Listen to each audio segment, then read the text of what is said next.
Shalom, shalom famille, soyez bénis dans la paix et dans l'amour du Seigneur. Votre serviteur, le prophète Ézéchiel Conan, leader du ministère des Oliviers, en action pour Christ. Alléluia. Nous continuons notre étude sur les résumés des différents livres de la Bible. Et aujourd'hui, nous abordons des livres du Nouveau Testament. Alléluia. Nous avons abordé certains livres du Nouveau Testament. Aujourd'hui, nous sommes au livre de Philippiens et de Colossiens. Alléluia. Comme je le disais tantôt dans l'étude précédente au livre de l'épître de Paul aux Éphésiens, alléluia, comme je le disais tantôt, le livre d'Éphésiens, Philippiens, Colossiens, Philémon sont des livres que l'apôtre Paul a écrits lorsqu'il était en prison, alléluia. Et j'ai eu l'habitude de le dire que la seule chose que quelqu'un est en prison recherche, c'est la liberté, alléluia. Tout prisonnier aspire à la liberté, alléluia. Tout prisonnier aspire à la liberté. Donc déjà quand l'apôtre Paul écrit ses épîtres, alléluia, le fait qu'il soit en prison peut affecter, alléluia, les écrits. Mais comme l'apôtre Paul était quelqu'un qui avait une communion parfaite avec le Seigneur, alléluia, je pense que, alléluia, c'était quelqu'un qui était fort moralement, spirituellement, alléluia, et physiquement, alléluia. C'est pourquoi, lorsque nous lisons le livre de Philippiens, alléluia, de Éphésiens, de Colossiens et de Philémon, nous devons nous rappeler que l'apôtre Paul les écrivait lorsqu'il était en prison. Alléluia. Nous abordons le premier livre qui est le livre de Philippiens. Ces épîtres, de même que ceux aux Éphésiens et celui à Philémon, furent écrits en prison, comme je le disais tantôt. L'épître aux Philippiens est en fait une lettre de remerciement portée par Épaphrodite à l'église de Philippe pour exprimer la gratitude de Paul et de Timothée pour le don qu'ils avaient fait. Alléluia. L'apôtre Paul a été reconnaissant pour le don qui lui a été apporté, alléluia, de la part de l'église, alléluia. Paul avait un amour tout particulier pour l'église de Philippe. Il y avait rencontré un groupe de femmes au bord de la rivière et Lydie avait été sauvée. Plus tard, Paul et Silas furent jetés en prison et ils furent battus. À minuit, alors qu'ils priaient et qu'ils louaient Dieu, un grand tremblement de terre ébranla la prison. Le gardien chef de la prison et sa famille crurent au Seigneur et ils furent baptisés. On trouve cette histoire dans le livre de Actes, chapitre 16. Alléluia. Donc lorsque nous lisons le livre de Philippiens, nous nous rappelons de cette histoire, de cette femme qui avait un esprit de python, alléluia, et qui procurait un grand gain à ceux-là même pour lesquels elle travaillait, alléluia. Et lorsque cette femme va être délivrée, va être libérée, alléluia, par la puissance du Saint-Esprit qui travaillait au travers de Paul, alléluia, et son compagnon Silas, alléluia. Tout simplement pour dire, cette femme a dit, écoutez-les, parce que ceux-là, ils sont des dieux, alléluia. Tout simplement pour dire que dans le royaume de Dieu, alléluia, il y a toujours une distinction. Les faux et les vrais se connaissent, alléluia. Même les faux reconnaissent ceux qui sont vrais, les vrais serviteurs de Dieu, alléluia. C'est pourquoi, bien-aimé, ne sois pas acharné, alléluia. Lorsque tu es dans le ministère, alléluia, et que tu sais que tu es dans le vrai, alléluia, ne panique pas. Parce que même les faux te reconnaissent. Ils savent qu'ils sont dans le faux, alléluia. Ils savent que tu n'es pas avec eux, alléluia. Que Dieu bénisse tous les bons serviteurs. Que Dieu bénisse tous ceux-là même qui craignent le Seigneur et qui marchent dans sa volonté. Au nom puissant de Jésus-Christ, alléluia. Ce qui me paraît un peu bizarre, c'est que malgré que l'apôtre Paul est en prison, mais lorsque nous lisons le livre de Philippiens, alléluia, nous nous rendons compte que le livre, l'élément central de ce livre, c'est, ou bien le mot-clé de cet épître, c'est la joie. Alléluia. Comment quelqu'un peut être en joie étant en prison? Comment quelqu'un peut manifester une joie étant en prison? Alléluia. Sans compter que c'est à cause de l'œuvre de Dieu qui s'est retrouvé en prison. Certainement, si c'était à notre époque, nous aurions dit, Seigneur, toutes ces choses sont arrivées à cause de toi. Seigneur, fais quelque chose. Mais l'apôtre Paul, il n'a pas paniqué. Ils étaient en joie. Alléluia. Ils étaient contents, ils étaient en joie. Alléluia. Et cette joie-là s'est manifestée du fait que lorsqu'ils étaient en prison, Paul et Silas, alléluia, ont commencé à louer. Et lorsqu'ils ont commencé à louer le Seigneur dans la prison, la Bible dit qu'il y a eu un tremblement de terre. Et qu'est-ce qui va se passer? Les portes de la prison vont être ébranlées. Alléluia. Celui qui était le chef de la prison, alléluia, a voulu se donner la mort. Parce qu'il s'est dit certainement, si les gens apprennent, ils vont dire que c'est lui qui a libéré les prisonniers. Et donc, mieux vaut se donner la mort.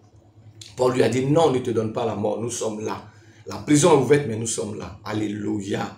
Alléluia. Et qu'est-ce qui va se passer? C'était le commencement, alléluia, d'une expérience pour cet homme, alléluia, pour que il puisse rencontrer le Seigneur Jésus. Et effectivement, il a rencontré le Seigneur Jésus, lui et sa famille. Alléluia. Quelle expérience merveilleuse. Nous pouvons aussi décrire le livre de Philippiens, alléluia, en 4 éléments. Le premier élément, c'est que dans Philippiens chapitre 1, la Bible nous parle de la joie dans la souffrance. La joie dans la souffrance. Alléluia. Malgré que Paul était dans la souffrance, mais il était en joie. Aujourd'hui, la joie a disparu de nos églises. Alléluia. Les gens viennent à l'église et ils ne sont pas dans la joie. Lorsqu'ils viennent dans la maison de Dieu, c'est comme par contrainte. Alléluia. Soyons dans la joie. Alléluia. La deuxième partie se trouve dans Philippiens chapitre 2. La joie dans le service. La joie dans le service de Dieu. Nous devons être en joie lorsque nous servons le Seigneur. Servir le Seigneur n'est pas une malédiction. Alléluia. Aujourd'hui, lorsque nous regardons les serviteurs, nous avons l'impression que servir Dieu est une malédiction.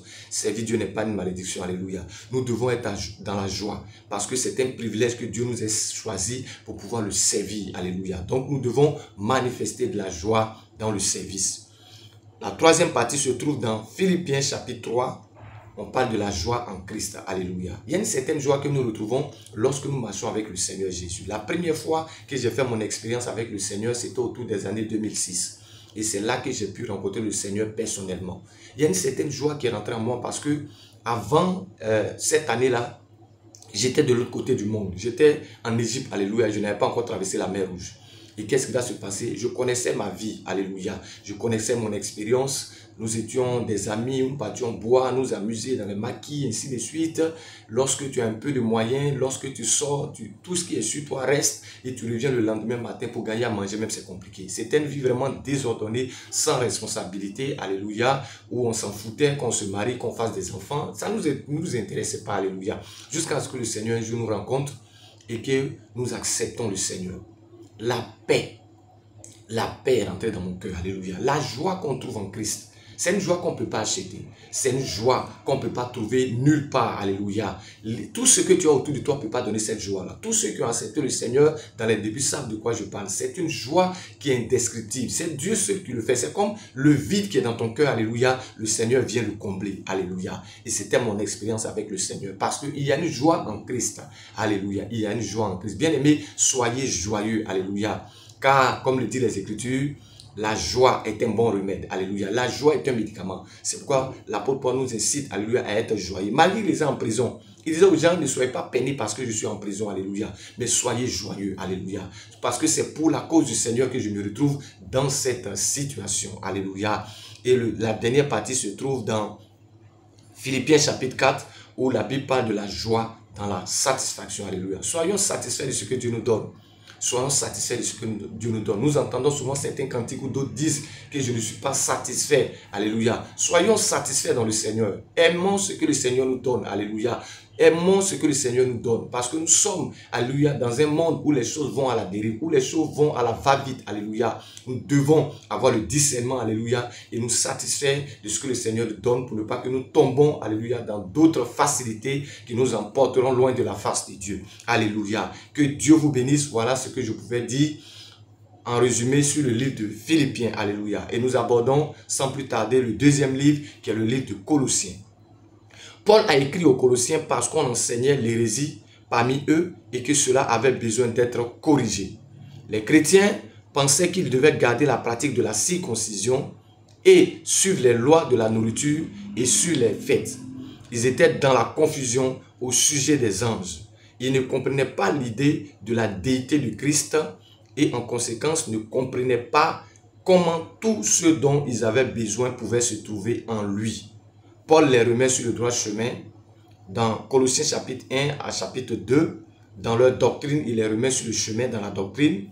Et après, il va les remettre sur le chemin de façon pratique dans Colossiens 3 et Colossiens chapitre 4. Alléluia. Ce que je peux dire sur le livre de Colossiens, alléluia, c'est que l'apôtre Paul est clair sur la circoncision. Il dit la circoncision, ce n'est pas celle qui se fait dans la chair. Alléluia. Ce n'est pas celle qui se fait dans la chair. Alléluia.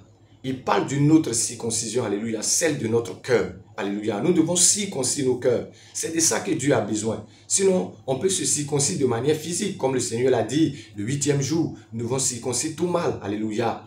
Mais cette circoncision-là avait un impact, avait une importance dans l'ancienne alliance. C'était une alliance entre Dieu et son peuple Israël. Mais lorsque le Seigneur Jésus est venu et qu'il a permis à toutes les nations d'être touchées afin que nous puissions recevoir le Seigneur Jésus comme Seigneur et Sauveur, alléluia. Nous qui venons d'arriver, alléluia, qu'est-ce que nous devons faire? La circoncision ne peut pas garantir notre salut. Alléluia. C'est ça, l'apôtre Paul a été clair. Et il a dit, c'est notre cœur que nous devons circoncire. Il y a des choses dans nos cœurs que nous devons circoncire. Il y a des choses dans nos cœurs que nous devons abandonner. Il y a des choses dans nos cœurs que nous devons délaisser. Alléluia. Afin de suivre le Seigneur Jésus-Christ. Alléluia. Et c'est de ça qu'il parle. Alléluia. Dans le livre de Colossiens, nous voyons aussi un certain sujet sur les anges. Alléluia. La Bible dit que Dieu a parlé, les anges ont été créés. La Bible dit dans l'Hébreu qu'ils sont des esprits au service de notre Seigneur Jésus, envoyés pour exercer un ministère auprès de ceux qui doivent hériter le salut. Donc les anges sont au service de notre Dieu et c'est lui qui les envoie lorsque le besoin, alléluia, s'en est utile, alléluia. C'est pourquoi je veux simplement dire, avoir une notion des anges peut nous permettre de croire dans notre vie chrétienne et comprendre certaines réalités spirituelles. Mais nous ne devons pas adorer les anges, alléluia. Nous ne devons pas adorer la créature, alléluia. Nous devons, bien aimer, alléluia, adorer le Créateur, alléluia, qui est Jésus-Christ de Nazareth, alléluia. Et ils ne comprennent pas aussi la divinité de Jésus. Aujourd'hui, lorsque nous prêchons sur la divinité de Jésus, beaucoup raisonnent. C'est des choses qui ne sont pas nouveaux, alléluia, qui ne sont pas nouvelles, alléluia. Ces choses-là, alléluia, se sont déroulées dans dans la Bible, alléluia, avant notre ère, alléluia. Et donc, la Bible nous sert, alléluia, de paroles pour pouvoir vraiment voir ce qui s'est passé et avoir la bonne posture, alléluia. Et donc, lorsque nous lisons, alléluia, ces écrits de Colossiens, alléluia, nous pouvons comprendre que tout ce qui arrive aujourd'hui, alléluia, sont des choses qui ont été dans les Écritures. Alléluia.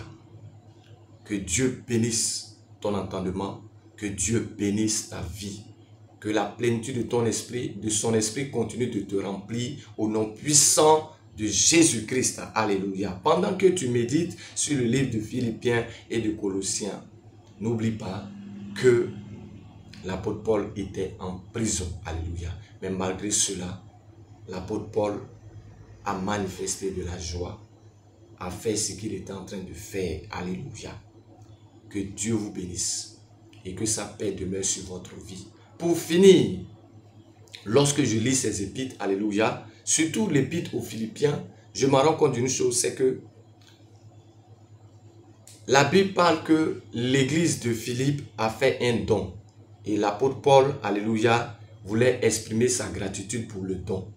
L'apôtre Paul avait souffert dans cette ville-là, alléluia. Tout simplement pour dire à un serviteur de Dieu, tout ce que tu payes comme prix aujourd'hui, alléluia, Dieu ne t'abandonnera pas. Dieu n'oubliera pas le service que tu as eu à faire.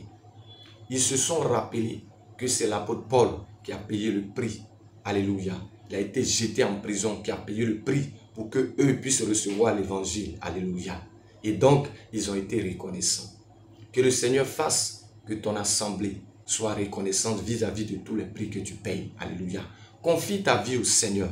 Lui seul saura toucher le cœur des gens pour qu'ils soient reconnaissants pour tout le travail que tu as eu à battre. Alléluia. Que Dieu bénisse les serviteurs de Dieu, les apôtres qui bâtissent, qui implantent des églises. Parce que ce n'est pas facile, alléluia, d'implanter aujourd'hui une église. Mais Dieu vous fait la grâce. Vous vous surpassez. Vous laissez vos familles, alléluia, pour aller servir le Seigneur dans des contrées éloignées. Et vous subissez beaucoup de choses, alléluia. Au travers de cette épître, j'aimerais dire merci au Seigneur pour tous ces serviteurs qui sont venus bien avant notre ère et qui ont apporté l'évangile, qui ont été des instruments entre les mains du Seigneur pour que nous puissions recevoir sa parole, pour que cette parole-là vraiment puisse nous aider aujourd'hui.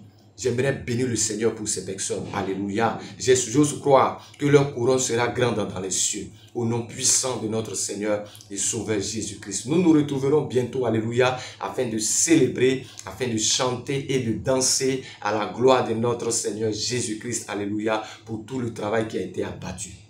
Merci Seigneur.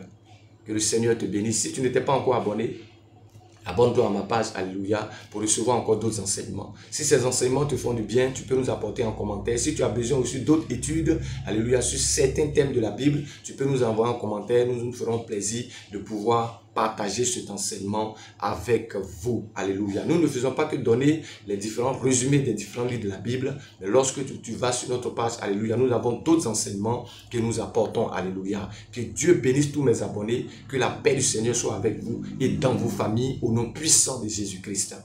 Merci Seigneur et que l'honneur et la gloire te soient rendus. Amen.